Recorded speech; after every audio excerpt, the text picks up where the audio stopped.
Alrighty, folks, we are going to talk deep and dirty secrets of YouTube. We have a guest in my past who's been on the channel twice, and both times made over $1,000. Can you imagine having a 30-minute conversation, maybe a 45-minute conversation, and making $1,000? Well, that has happened a couple of times with this guest, and Mark's going to dig in and figure out what's going on. How you doing, buddy? Good. Yeah, so it's interesting. When I get to go through your comments, I find a lot of interesting information and where people are pushing back and where people have questions.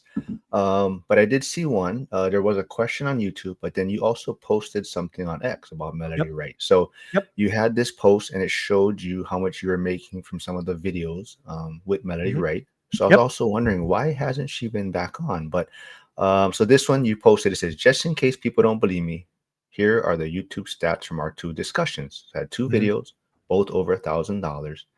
And then based on all the videos you guys have done, the question someone did have from YouTube was, we'll see on October 1st with the FHA loans coming. You were so quick in dismissing Melody Wright, but I'm hearing from other sources the same thing she spoke about. So let's talk about Melody Wright. I'm always open to having conversations. I have always thought, and frankly still do, think that Melody Wright brings a very unique and powerful experience, right? She was up close and personal with the great financial crisis.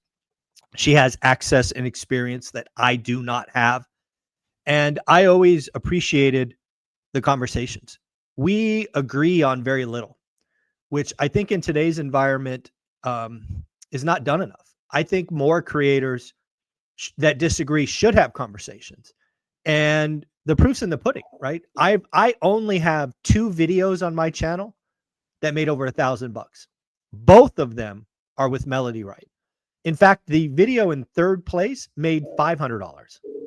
So again, I think there's a lot of benefit in having folks that disagree with you on the channel, assuming it's respectful, not name calling, and you, I don't know, debate, discuss, whatever you want to call that. So I think there's a lot of upside there.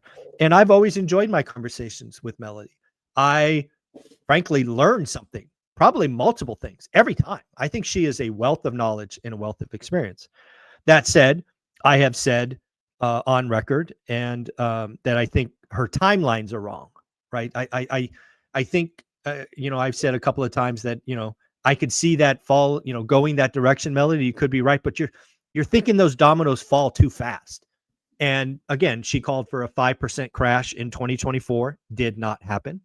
And she called for a 9% crash in 2025. Not looking likely, given we're still up 3% or 2% year on year. So why will I not have her back?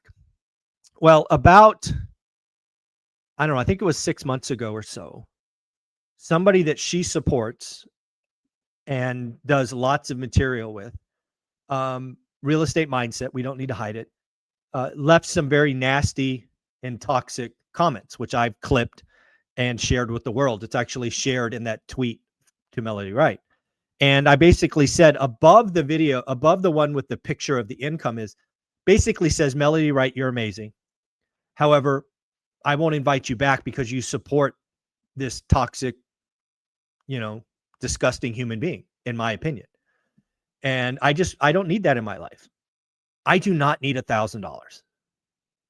I just don't. So I won't have her back. And, frankly, the only way this goes is, again, I've had Melody on my channel twice. She's never had me on hers, right? It's never been reciprocal, right? She's never allowed me to be introduced to her audience.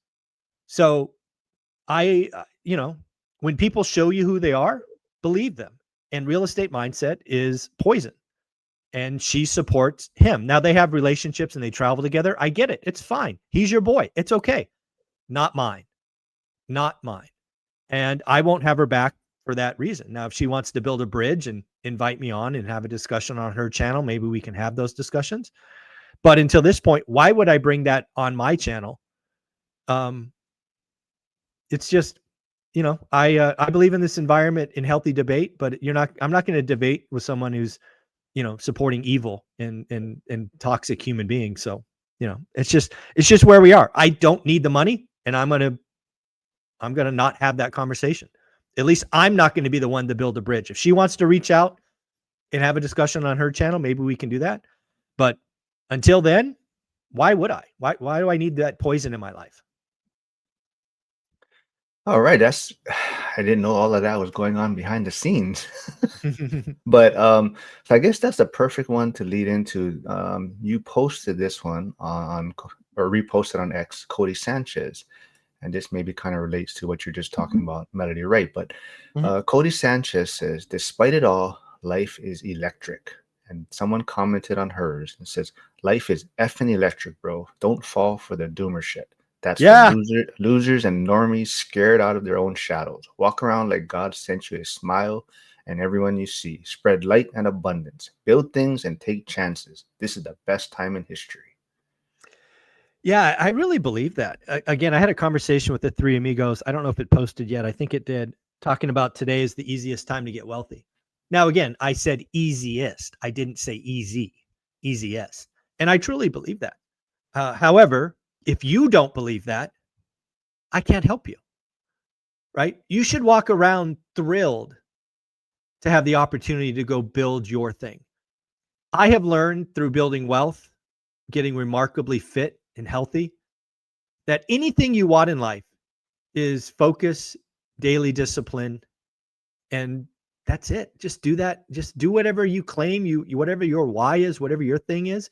It is so easy to beat people today. People are soft. They're distracted. They're whiners and complainers. And yeah, I totally believe that. I think one of the things I really do believe, it's now good versus evil. I really do. I believe for too long or I shouldn't say we, I'll say for too long, I have been kind of, hey, you don't bother me. I don't bother you. Go on with life. I don't think that's where I'm going to be anymore. I think a lot of things are good versus evil. And to earlier point where I think like people call Melody Wright a doomer, and I get it. She's been negative, but I personally don't call Melody Wright a doomer. She has historical evidence, historical experience that maybe orients her view, but that doesn't make her a doomer. I really think Melody Wright is trying to do good stuff. I really do. Maybe I'm wrong. You be the judge. But there are people like Real Estate Mindset who are just in this to pay their rent. They are failed mortgage brokers, failed real estate agents, failed processors, and they got a shtick saying crap on the internet and getting normies, to this quote on X, to fall in line. And it's how he pays his rent. I could not imagine creating daily doom porn to pay my rent. Can you imagine how shitty your life must be to live in that toxic soup of negativity day in and day out, while people like me are getting wealthy, where we own stuff, where we buy stuff, where we share stuff with the world? Yeah, man. At the end of the day, it's never been easier to get wealthy. And whether you believe it or not, doesn't really matter to me. If you think it is, I'm here for you. If you think it's not, go follow those other doomers. It's okay by me. Somebody's got to pay their rent. We don't want those people, living on the street. So, go watch their stuff, support them. And again, negativity sells. I told you earlier, I gave physical evidence in X. My only two videos over $1,000. Frankly, my only two videos over $600 are with Melody Wright talking about housing Bloodbath. I think that was the title of both videos, housing Bloodbath. People like, if it bleeds, it leads. In fact, one of the things that I've thought about is reposting Melody Wright's video and see if it too can get another $1,000 just to see. So I don't know. It's a pretty crazy world, but I do think it's good versus evil, light versus dark, and I'm not going to put up with this shit anymore. Yeah, I did see you reshare that on Instagram also. So yeah, I felt the same way. Definitely. Yeah, they kind of woke a lot of people up recently, right? Yep. But yeah, your video with the three amigos was great, talking about building wealth in the environment we're in right now. Peter Bedford does have a comment on YouTube though. That says recessions are a great time to borrow money. You commented, yes, they are. Someone else just commented also though, said as long as you can make the payments. Yeah, I do. Again, it's really funny. Recessions are a natural part of the economic cycle. Recessions do two things. One is it cleans out the stupid investors. And we've had a lot of stupid investors. Airbnb this, syndication that, blah, blah, blah, blah, blah. You're supposed to lose when you do something stupid. Now, during the pandemic, and, again, not to go back to her again, but she's pointed this out, Melody Wright, again, was correct, is correct. There's been a lot of FHA nonsense in the background, and that's coming due. It's supposed to. When you do dumb shit, when you play stupid games, you get stupid prizes. So there are supposed to be foreclosures, and foreclosures are up 18%, and they could go up another 50%. But that's just because we've had 4 years of no foreclosures or very little. So it's just junk building up that's got to be processed and kicked out. The only thing about recessions it's a great time to build wealth because you buy shit at a discount. You get terms. You can start businesses. It's easier to start businesses. Think about, Amazon and, all these other amazing businesses today. They're often started in a recession. So again, recession is a very dirty word. It hurts lots of people. But if you are a wealth builder, you should welcome a recession. Better prices, better rates, better terms, better opportunity. The normies are hiding out in a foxhole while you're out building wealth. The last recession we went through, I was turning down gold bars because I wanted to pick up diamonds. It's just what happens. So again, recessions aren't to be feared. They probably shouldn't be welcomed either. I get it. But they are amazing opportunities. This just popped into my head. I don't recall which video it was that you were recording, but you talked about looking for opportunities, and I believe it was the 3 units you were looking in Vegas that you're going to buy all at one time. And I think you commented almost as if you felt like you waited a little, or you're looking for such a great deal. So do you think sometimes maybe your wealth of knowledge also holds you back in a sense? Like you said, Yeah, I think what you're bringing up a good point. And I think about those 3 units. So again, if people don't know what happened, I've been trying to buy some stuff in Vegas or Henderson for a while now.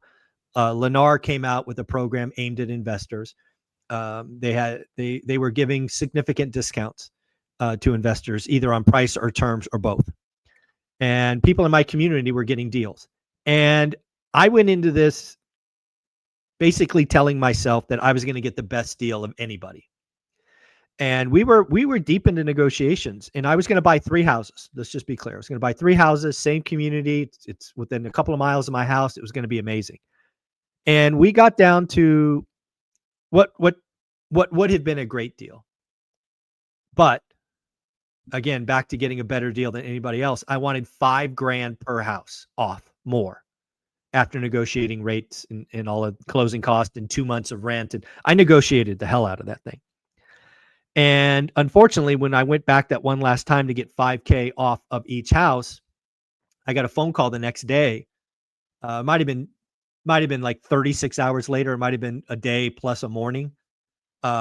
Basically telling me, Michael, negotiations are over. Those 3 houses are all sold. And I could have had them. And I commiserated. I remember that. I was like, damn it. I should have signed. And I think it was ego. Absolutely some ego. It was, I guess just be honest. I had an ego. I wanted to get the best deal that anybody ever got because I like leading from the front, and it cost me. I think those 3 houses would have been amazing. I would have got into all 3 for 25% down. I would have done, a cost segregation, and my out-of-pocket expense after cost segregation would have been about 9%, right? Which would have meant my cash-on-cash return was amazing. And I lost out on the opportunity because I was greedy, stupid, ego. It was a mistake. I own it. It was a mistake. It happens. Well, I love the transparency. I think that's the amazing thing with this community is just you being transparent about even you, I guess, swing and a miss to some extent. Yeah, absolutely. Right? Oh no, it was a huge mistake. I mean, I would have paid no taxes this year with that purchase, and probably no taxes next year. And it was a mistake, Mark. It was just a mistake. My ego got in the way.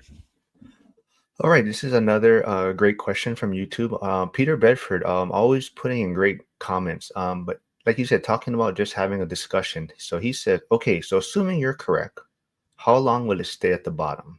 I'm still seeing the low end prices selling quickly. Lower rates would juice this, but a recession would dampen it. I'm thinking this level for a few more years. I don't. Again, I think I'm on record saying that August 2025 was the transaction bottom.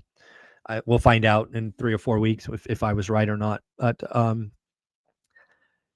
if we go into a recession, the Fed's going to turn on the money printer. They're going to start buying mortgage-backed securities. The president's going to have a first-time home buyer program. When we go into a recession, the government has showed us what they're going to do, and the money printer and stimulus will come, and it will all be aimed at the entry-level housing. So I disagree with Peter in this case. The high end, the luxury stuff, sure, I think we could be here for a while. But the low end, entry, median and below, if we get a recession, dude, that money printer's coming on, stimulus is coming. Watch out. So no, I don't think we're here for years. But again, I'm wrong all the time, but that's my opinion. All right, so you kind of touching on recession. I've also heard people talking about, and then you've talked about also some maybe possibly stagflation. Mm-hmm.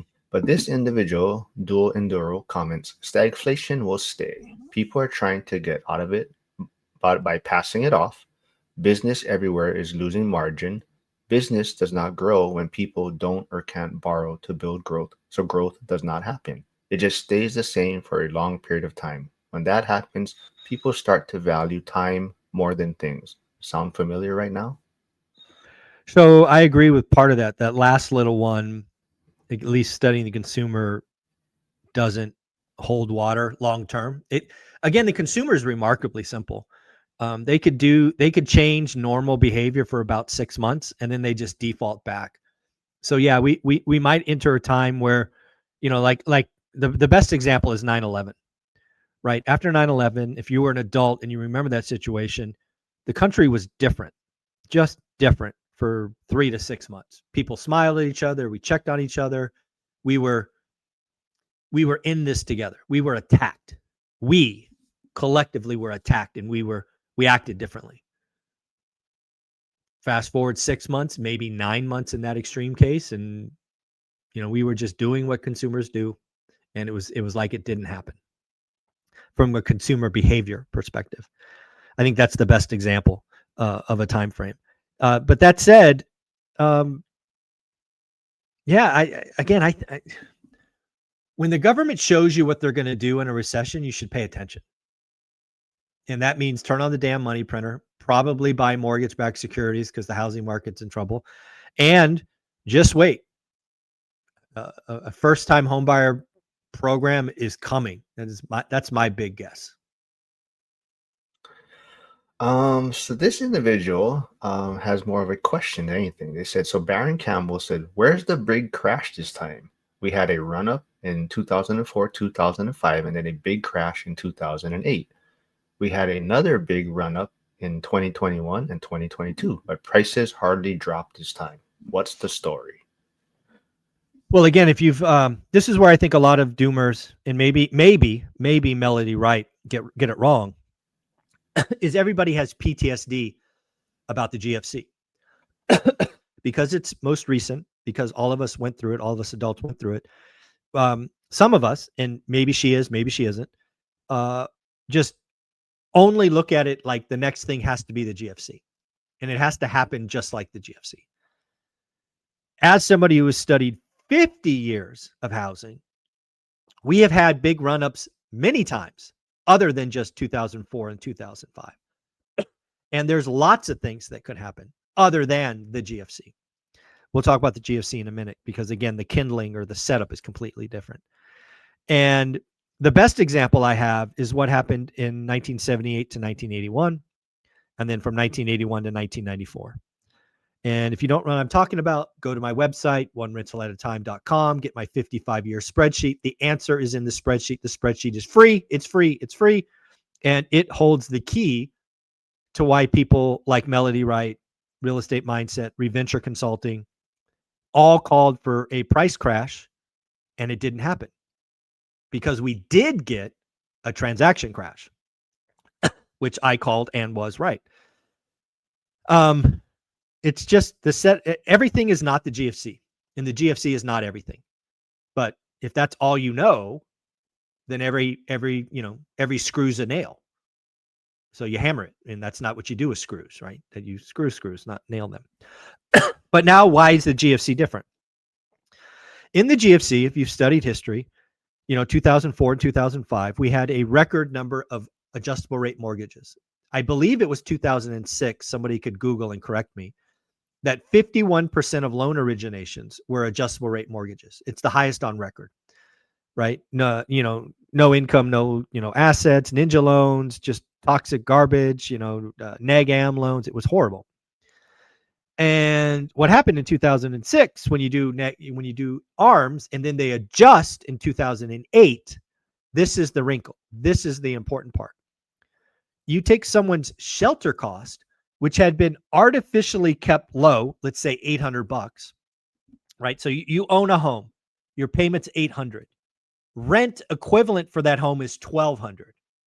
So you're $400 good.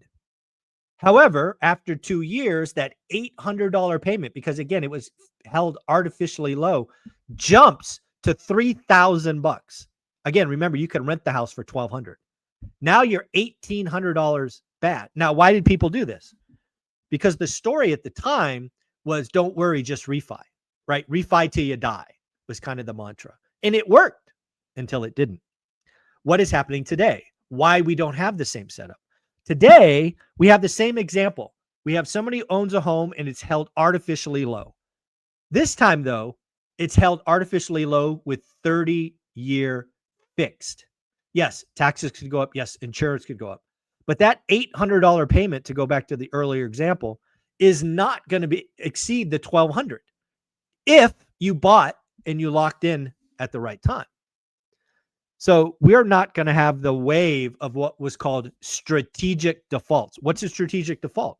It's somebody who owns a home that's now $3,000 and rents $1,200. It makes it financially prudent to walk away and stay in your home. So why are we not having the price crash? Because your doomer friends can't look past the GFC. They haven't studied the 70s. They haven't studied the 80s. They haven't studied the 90s. Some of them are lazy. Some of them are frauds who preach doom and fear to get paid and pay their rent. And some folks are just too focused on the GFC. I'll let you decide who is who. Talking about rent and mortgage price or mortgage costs, this individual, and I think there's such a big spread right now, but this individual asks, do you anticipate the price of rent and mortgages ever being the same again? I mean, ever is a long time. Sure. Do I see it in the next decade? No. No, we've got 5 or 6 years of hard, slow grind. If you go back and study history like I have in decade chunks, housing is dude, you guys don't get this. Housing, historically speaking, goes up 1% over inflation. We had a 2-year run where it was up like 20%. The only way to get back to trend is 4 or 5 years of flat. And I said that 3 years ago and people thought I was crazy. Well, you know what? We're 3 years in and we're basically flat. We got a couple more years to go of basically being flat because we have to have wages. Wages are the thing that will slowly and incrementally go up and make affordability better. It's not going to be the price crash like so many keep talking about.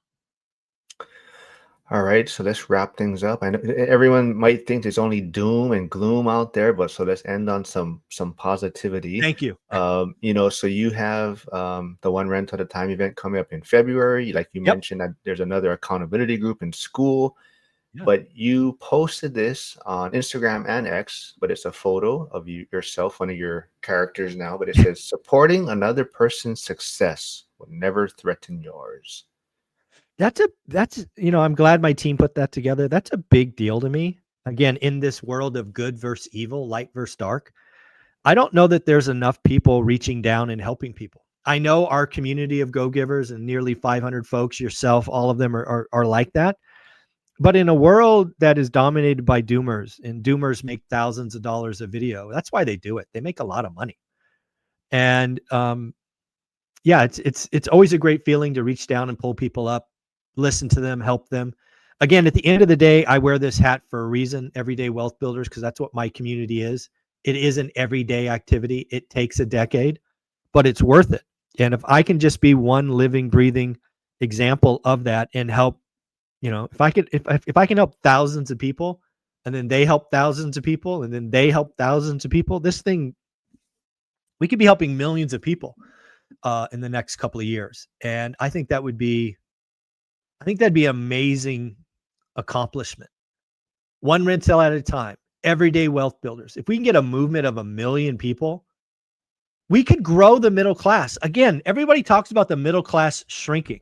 And again, statistically speaking, that's because more people go up than down, but screw it. Let's be a community of people who understand that getting wealthy is a process. The process takes a decade, and we can do it together.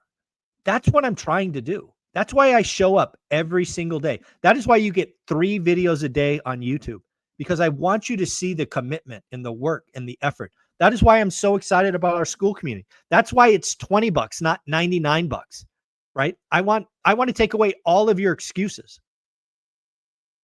Yeah, go join. Yeah, I love it. Like, that's a perfect place to end it. Like one of those previous comments from earlier. Life is electric, right? Go out there, get it. Yeah. Get around the life is right great. people. That's the key. Is you got to get around the right people, and we're doing a great job of keeping the school community positive and full of go-givers. So thank you for all you do. Thank you for doing this. This takes time away from your life to do it. So I appreciate you. Mark, where can people find you? Financial Firefighter, YouTube, X, Instagram. There you go, brother. Take care.